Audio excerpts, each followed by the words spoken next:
Assalamualaikum warahmatullahi wabarakatuh. Kami dari kelompok 2 akan menjelaskan materi mengenai biaya standar, suatu alat pengendalian manajerial. Baik, materi pertama yaitu biaya standar. Biaya standar adalah biaya yang ditentukan di muka yang merupakan jumlah biaya yang seharusnya dikeluarkan untuk satu satuan produk atau untuk membiayai kegiatan tertentu di bawah asumsi kondisi ekonomi, efisien, dan faktor-faktor lain tertentu. Biaya standar untuk suatu input tertentu bergantung pada standar kuantitas dan standar harga. Standar kuantitas mengacu pada jumlah input yang seharusnya digunakan per unit output. Standar harga mengacu pada jumlah yang seharusnya dibayar untuk jumlah input yang digunakan. Biaya standar unit dapat dihitung dengan mengalihkan dua standar ini, yaitu standar kuantitas dan standar harga. Baik, selanjutnya yaitu biaya produk standar. Biaya standar juga dapat digunakan dalam organisasi jasa. IRS misalnya dapat menyiapkan waktu pemrosesan standar untuk beberapa kategori dengan hasil yang berbeda. Dalam perusahaan manufaktur, biaya standar per unit adalah jumlah biaya standar untuk bahan baku langsung, tenaga kerja langsung, dan overhead. Lembar biaya standar atau biasa disebut dengan standar cost memberikan perincian yang mendasari biaya standar per unit. Baik, materi berikutnya akan dijelaskan oleh pemateri berikutnya. Perkenalkan, nama saya Farid Ilham Mardatillah, NIM 065. Di sini saya akan memberitahukan atau mempresentasikan tentang subbab analisis variansi. Nah, analisis variansi itu adalah sebuah anggaran fleksibel yang dapat digunakan untuk mengidentifikasi biaya yang seharusnya muncul pada tingkat aktivitas secara aktual tertentu. Nah, angka ini diperoleh dengan mengalihkan jumlah input yang diizinkan kepada output aktual dengan standar harga per unit. Nah, dalam analisis variansi ini ada rumus yaitu SP, yaitu adalah suatu standar harga per unit dari suatu input. Nah, dan SQ itu adalah suatu kuantitas standar input yang diizinkan untuk output aktual. Nah, biaya input yang direncanakan atau yang dianggarkan itu adalah dalam rumus SP dikali SQ. Nah, biaya input aktual adalah AP dikali AKI dibagi AP. Nah, hal ini itu adalah harga aktual per unit input, dan AKI itu adalah suatu kuantitas input aktual yang digunakan. Nah, pada variasi harga ini yang efisien itu ada dalam contoh subbab ini, yang pertama itu adalah variansi harga dan efisien. Nah, total variansi anggaran adalah yang sudah kita ketahui bahwasanya total variansi anggaran itu adalah suatu perbedaan antara biaya aktual suatu biaya yang aktual dan suatu biaya aktual input yang biaya itu direncanakan untuk menyederhanakan yang kita merujuk pada total variansi anggaran sebagai total variansi. Nah, total variansi ini ada rumus, yaitu dalam kurung AP dikali AKI dikurang SP dikali ASKI. Dalam suatu sistem perhitungan biaya standar ini, total variansi itu dibagi menjadi variansi harga dan pengguna. Nah, variansi harga itu atau disebut dengan tarif, itu adalah suatu perbedaan antara harga aktual dan variansi penggunaan efisiensi. Nah, dalam harga aktual ini adalah harga standar per unit yang dikalikan dengan jumlah input yang digunakan pada AP dikurangi SP. Dan juga hal ini, mohon maaf, terkait rumus tadi itu dari standar per unit dikalikan dengan jumlah input itu digunakan pada rumus AP dikurangi SP dikali AKI. Nah, tampilan kedua itu menampilkan diagram 3 tabung yang menggambarkan proses ini. Nah, total variansi itu biasanya dibagi dalam komponen-komponen harga yang efisiensi untuk bahan baku langsung dan tenaga kerja langsung.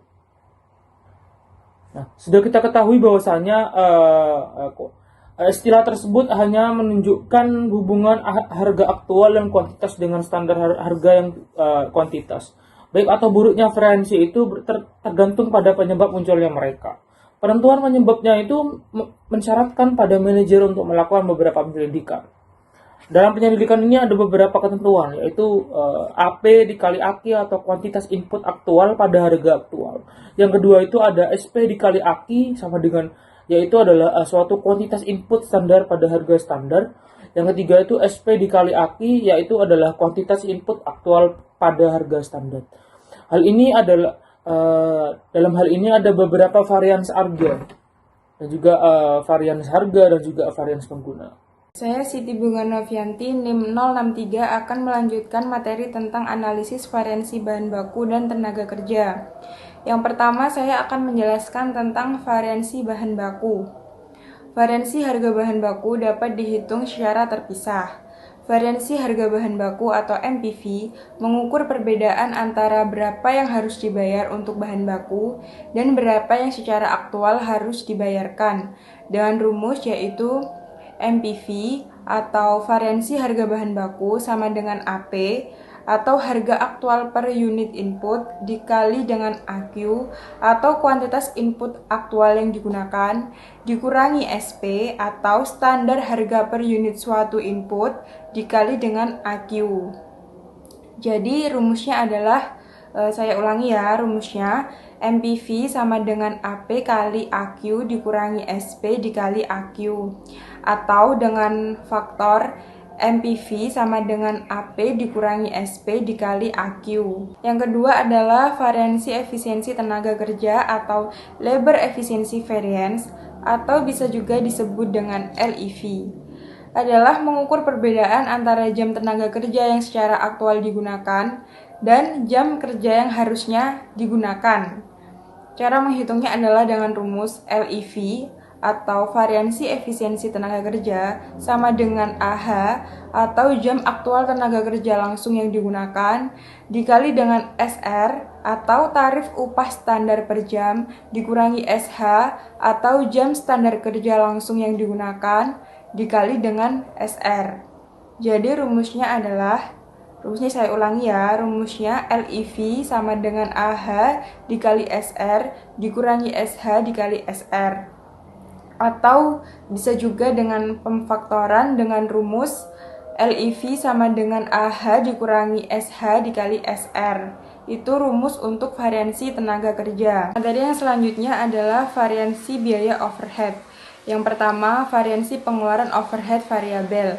Variansi ini mengukur pengaruh agregat dari perbedaan antara tarif aktual overhead variabel atau aktual variable overhead, atau bisa disebut juga dengan AVOR, dan tarif standar overhead variabel atau standar variable overhead rate, atau bisa disebut juga dengan SVOR. Yang kedua, variansi efisiensi overhead variabel. Overhead variabel dapat berubah sesuai proporsi perubahan jam tenaga kerja langsung yang digunakan. Variansi ini mengukur perubahan dalam konsumsi overhead variabel yang muncul karena penggunaan efisien atau tidak efisien dalam tenaga kerja langsung. Cara menghitungnya adalah dengan rumus variansi efisiensi overhead sama dengan AH dikurangi SH dikali dengan SVOR. Berikut penjelasan materi dari saya. Materi yang selanjutnya akan dijelaskan oleh pemateri berikutnya. Nama saya Devita Eka Lestari, NIM 062. Saya akan melanjutkan materi selanjutnya, yaitu akuntansi untuk variansi. Yang pertama ada ayat jurnal variansi bahan baku langsung. Terdapat 1. Variansi harga bahan baku. Akun yang didebit ada persediaan bahan baku dengan rumus SP kali AKI, dan variansi bahan baku dengan rumus AP min SP kali AKI, dan utang dagang yang dikredit rumusnya adalah AP kali AKI. Yang kedua ada variansi pengguna bahan baku. Akun yang didebit yaitu ada barang yang dalam proses dengan rumus SP kali AKI, dan akun yang dikredit variansi penggunaan bahan baku dengan rumusnya dalam kurung AP min SP dikali AKI, dan akun yang dikredit terakhir utang dagang dengan rumus AP kali AKI. Yang kedua yaitu variansi tenaga kerja langsung. Akun yang didebet ada barang dalam proses dengan rumus SH kali SR. Variansi efisiensi tenaga kerja dengan rumus AH min SH kali SR. Dan akun yang dikredit adalah variansi tarif tenaga kerja dan utang gaji dengan rumus AP kali AKI. Yang ketiga, ada disposisi variansi bahan baku dan tenaga kerja. Akun yang didebit ada harga pokok penjualan dan variansi bahan baku yang digunakan. Sedangkan akun yang dikredit ada variansi bahan baku, variansi efisiensi tenaga kerja, variansi tarif tenaga kerja, dan harga pokok penjualan. Yang keempat ataupun yang terakhir yaitu ada variansi overhead. Variansi overhead dapat dicatat dengan mengikuti pola yang hampir sama seperti yang digunakan untuk tenaga kerja dan bahan baku. Variansi ini secara umum lebih diperlakukan sebagai bagian dari suatu analisis overhead pabrik. Sekian presentasi dari kelompok kami, kurang lebihnya mohon maaf. Wassalamualaikum warahmatullahi wabarakatuh.